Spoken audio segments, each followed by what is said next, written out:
Today is one of the highlights of our year, an opportunity to bring together many of South Africa's top employers, to hear our fabulous speaker and provoke interesting discussion, and to showcase the tenacity and the determination of our inspiring Moshal scholars. At the Moshal Scholarship Program, we are very serious about building integrity, and we believe strongly in role models. Bonang Mohali, both as a business leader and as a person stepping out fearlessly into the political fray on a values platform, is certainly a role model. Just like Sim Chabalala, Thuli Madonsela, Jonathan Jansen, Nikki Newton-King, and other speakers before him.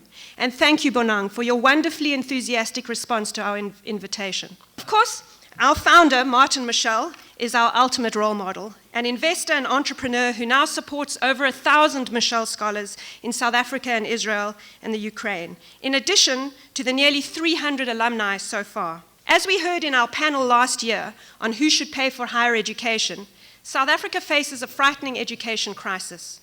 Even access and fees must fall aside. Only 1 out of 4 of those who do manage to get into a tertiary institution gets through their diploma or their degree. A 75% attrition rate is terribly sad and, of course, terribly expensive. And it doesn't have to be so, because at the MSP, where we take only those from the most challenging backgrounds and only those who would not get scholarships elsewhere, our dropout rates are about 7%. And most of our scholars graduate in time. Both remarkable statistics, if we say so ourselves, and especially for the subjects we support, namely IT, commerce, medicine, sciences, law, engineering. Part of this is because we provide wraparound support to our scholars, psychosocial support, soft skills training, study skills, and English language support, and a considerable and consistent emphasis on values, attitudes, and preparation for the world of work. That extra support costs us about 9% and saves us a fortune. It makes all the difference to first-generation students. Furthermore, as Jonathan Jansen said last year,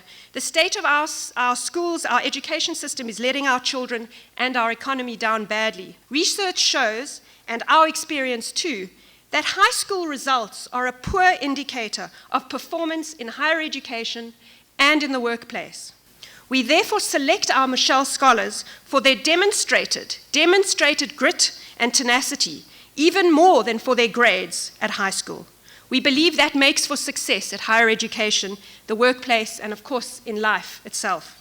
I'm sure Bonang Mohali will talk to you about the state of the nation shortly and the role business has to play in keeping institutions of integrity alive. But I want to reinforce and emphasize that this applies to our schools and our universities too, not just to our courts or our police, for example.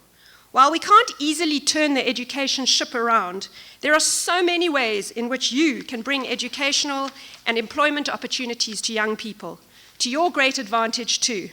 It is these win-win partnerships that we're all about today. I'd like to thank all the corporates, all the employers in this room, and all those we've worked with so far who've offered everything from jobs to mentoring, mock interviews, speakers, trainers, even meeting venues to us, our scholars and our team.